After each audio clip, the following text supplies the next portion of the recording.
member that the honor, reputation, and the usefulness of your lodge will materially depend upon your skill and assiduity with which you manage its concerns, and that the happiness of its members will be generally promoted in proportion with the watchful care with which you cherish the general principles of our institution.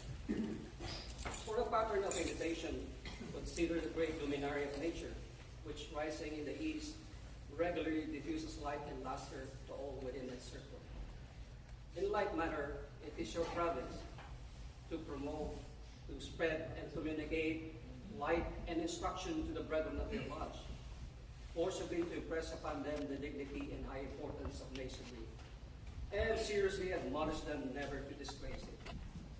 Charge them to practice out of the lodge those duties which they have been taught in it, and by amiable, discreet, and virtuous conduct, convince mankind of the goodness of this institution, so that when a person is said to be a member of it, the world may know that he is one to whom the burdened heart may pour out its sorrows, one to whom distress may prefer its suit, and one whose hand is guided by justice, and whose heart is expanded by benevolence. In short, by a diligent observance of the vitals of your lodge, the constitution of masonry, and above all, the Holy Scriptures, you will be able to acquit yourself with the highest honors here and lay up a crown of rejoicing, which shall continue when time shall be no more. Brother Senior and Junior Warden, you are too well acquainted with the principles of masonry to warrant any distrust that you will be found wanting in the discharge of your respective duties. Suffice it to say that what you have seen praiseworthy in others, you should carefully imitate. And what in them may have appeared defective, you should yourselves avoid. You should be examples of discretion and propriety, for it is only by a due regard for our laws and regulations, as shown in your conduct, that you can expect obedience to them from others. You are assiduously to assist the Master in the discharge of his trust, diffusing light and imparting knowledge to all whom he has placed under your care. In absence of the Master, you will succeed to higher duties.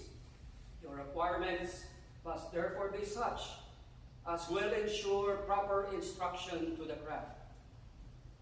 From the spirit which you have hitherto evinced, I entertain no doubt that your future conduct will be such as will merit the applause of your brethren and the testimony of a good conscience.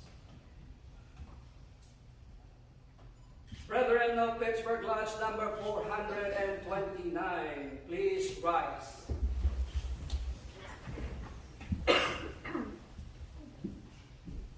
My brethren, such is the nature of our Constitution, that as some must necessity rule and teach, so must others, of course, learn to submit and obey. Humility in both is an essential duty. The officers who have been chosen to govern your lodge are sufficiently conversant with the rules of propriety and the laws of the institution to avoid exceeding the power with which they are entrusted. And you are of too generous disposition to envy their preferment. I therefore trust that you will have but one aim, to please one another and to unite in the grand design of promoting happiness. Finally, my brethren, as this association has been formed and perfected in so much unanimity and concord, so may it long continue. May you long enjoy every satisfaction and delight which friendship can afford. May kindness and brotherly affection distinguish your conduct as men and as Masons. Within your peaceful walls, may your children's children celebrate with joy and gratitude the annual recurrence of this auspicious solemnity. And may the tenets of your profession be transmitted through this lodge, pure and unimpaired, from generation to generation. The lodge wardens and members may be seated. Okay,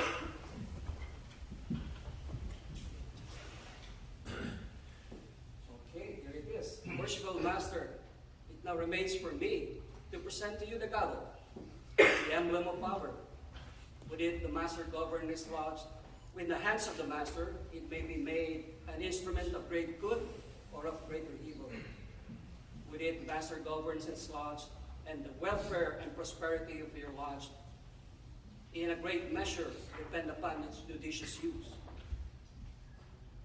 In your hands, I am confident it will be wielded for the best interests of your brethren.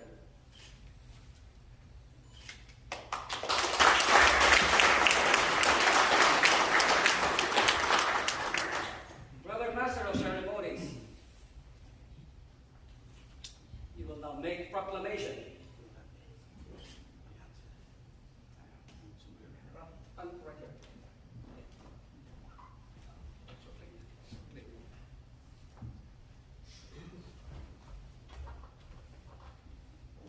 By order.